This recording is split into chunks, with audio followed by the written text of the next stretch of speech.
Continuamos con la serie Un sermón para toda la vida, la felicidad cristiana. Es la felicidad centrada en Jesús mismo. Él dijo, yo soy la resurrección y la vida. El que cree en mí, aunque esté muerto, vivirá. En el programa pasado se observó que Cristo es nuestra esperanza de gloria. Y en el libro de Apocalipsis se observa que Él tiene las llaves. Dice, y el que vive y estuve muerto, y aquí estoy vivo por los siglos de los siglos, y tengo las llaves de la muerte y del Hades. Un cristiano es feliz a razón de su esperanza, a razón de saber que Cristo tiene las llaves de la muerte. En otras palabras, Él venció a aquel que tenía el imperio de la muerte, como dice Hebreos también, es a saber al diablo. Y ha librado, no solamente de la muerte, sino del temor a la muerte. No sabemos lo que hay después del puente. No lo sabemos por experiencia, sin embargo lo sabemos por promesa. El Señor dice en su palabra, voy pues a preparar lugar para vosotros, moradas amplias. La felicidad del Hijo de Dios se centra en su esperanza. No se apega a esta vida. En Hebreos capítulo 11, aun cuanto estos hombres fueron bendecidos y prosperados en todas las cosas, como Abraham, que fue riquísimo, Moisés también fue un hombre de éxito, dice la Biblia que se sostuvo como viendo al invisible, David, Salomón, todos estos esperaban una patria mejor. En otras palabras, no recibieron lo prometido aquí. Y alguien dirá, sí recibieron lo prometido. No recibieron lo prometido, porque lo prometido es una ciudad permanente. El Hijo de Dios vive con razón de causa en este mundo, en esta tierra. Él sabe que en esta tierra o en este mundo tiene aflicción o tendrá aflicción. Dice la Biblia, en el mundo tendréis aflicción. Bueno, el Señor lo dijo no solamente porque vivió aquí, sino como Dios, y de alguna forma también es una declaración permanente. Es decir, en el mundo tendréis aflicción, aflicción presente, aflicción futura. Estamos hablando de esta dispensación, de esta economía, porque una vez venga el Señor se acabó la tristeza. Eso observa el libro de Apocalipsis. Sin embargo, el creyente se alimenta con la palabra de Dios y vive en esperanza. Es verdad que Abraham luchó con la esperanza contra esperanza. Sin embargo, recibió lo prometido en el sentido de su simiente, que su simiente iba a ser bendecida. Pero Abraham se gozó viendo al Señor y viendo en el Señor Jesucristo la redención. La felicidad cristiana se sustenta en la esperanza, no en los bienes materiales, no en la prosperidad que podamos tener aquí. Y observamos nuevamente que Dios bendice, Dios prospera. El Salmo número 1 lo dice, el varón es bienaventurado, o bienaventurado el varón, que no anduvo en camino de pecadores, ni en silla de escarnecedores se ha sentado, sino que en la ley de Jehová está su delicia, y en ella medita de día y de noche. Será como árbol plantado junto a corrientes de agua, óigame bien, que da su fruto a su tiempo, y su hoja no cae. Y añade algo más, y todo lo que hace prosperará. Es decir, que un cristiano afianzado en la verdad de Dios es bendecido. Y la Biblia dice, Dios honra a los que le honran. Sin embargo, no dependemos de esto para nuestra felicidad, aun cuando Dios nos sustenta y no deja que nos desmayemos definitivamente, porque 7 veces cae el justo y vuelve a levantarse, tiene su fortaleza en el Señor, ha aprendido a esperar en Dios hasta el final, pero finalmente Él se gloría en Jesucristo, se gloría en la redención que es en el Señor Jesucristo. Hablemos acerca de sentido de vida, sentido de vida. El gran problema hoy de muchas personas que no saben por qué están en esta tierra.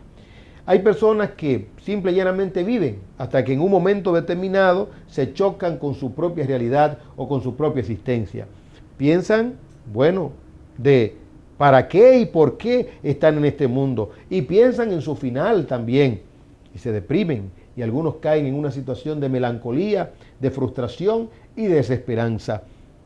Algunos en este estado pues también han conocido la gracia de la salvación y han venido a Jesucristo. De hecho, en Suiza, no sé si todavía existe, un ministerio que abría sus puertas para aquellos artistas que se encontraban en una situación, digámoslo así, de desesperanza o en una situación de conflicto interno con problemas existenciales.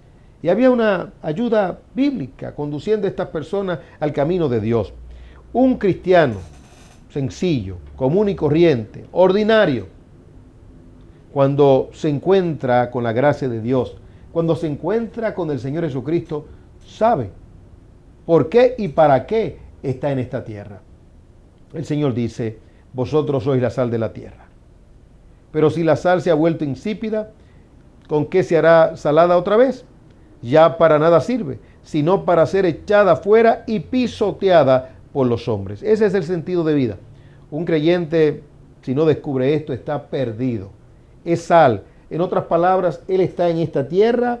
¿Para qué? Para que esta tierra no se corrompa más velozmente, sino que este creyente como antiséptico ayuda a la preservación de la misma. Cuando los creyentes no cumplen su función de sal, entonces también caen en un estado de tristeza. Y hasta se pudiera descubrir realmente si la fe es genuina, a la luz de qué, bueno, a la luz precisamente de la operatividad o de la funcionabilidad, es decir, del desempeño aquí, si se está haciendo la función de sal de la tierra, si se está ayudando a detener la maldad en esta tierra. De hecho, algunos expertos en avivamiento dicen lo siguiente: cuando hay un verdadero avivamiento cristiano, la delincuencia disminuye. Y eso es así. Cuando hay un verdadero avivamiento cristiano, una de las señales cardinales es que la violencia disminuye. Pero no solamente esto, la corrupción en su sentido amplio también disminuye. Si hay crecimiento de conversiones, si las estadísticas revelan que haya un aumento porcentual de cristianos, pero no disminuye la corrupción, entonces eso está dudoso. Es sospechoso el asunto. Si hay un despertar, si hay un avivamiento, si hay crecimiento numérico, entonces esto debe de observarse a través del impacto que genera el Evangelio y que generan los que proclaman el Evangelio. Aquí el Señor está diciendo, vosotros sois la sal de la tierra. Algunos señalan que el griego es enfático al decir vosotros y solamente vosotros sois la sal de la tierra. Esto pues llena de regocijo a los hijos del reino al saber de esta exclusividad.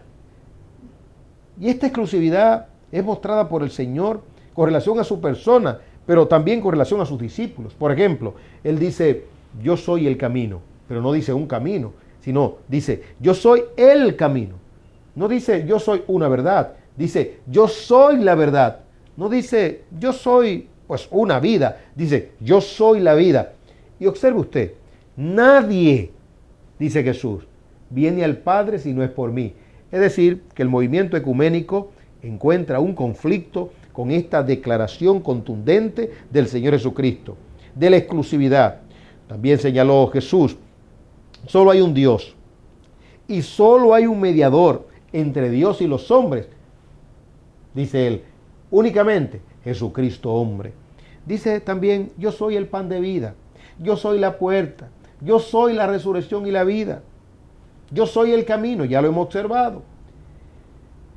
Es decir, que cuando el Señor se autopresenta, se presenta como el Hijo de Dios, no como un Hijo de Dios, sino como el Hijo de Dios y como la única vía de salvación.